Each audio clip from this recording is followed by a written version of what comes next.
Hi everyone, so today I'll be showing you how you can trim your hair during this lockdown at home. So first do the center parting and ear to ear parting as I'm showing you.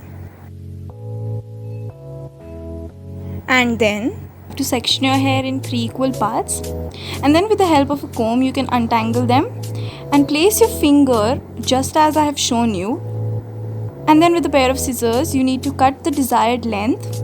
One thing you need to remember while you are cutting your hair is that your hair should be wet, otherwise you won't be able to cut them. Now take one section from the previous hair that we had cut and take another section from the new hair and join them and measure them and cut them. You can see there is a difference.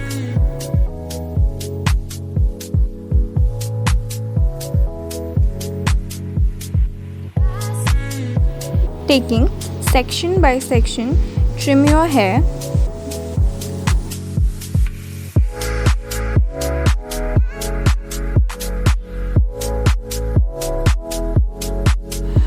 Now take the front hair section and bring it back.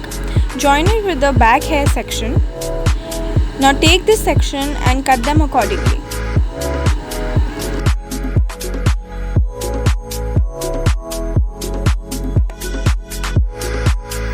Continue these steps for both the sides. Hope you like the trimming video. If you have front layers, I will be sharing a video very soon on that. Hope you like this trimming video. Please don't forget to like, share and subscribe.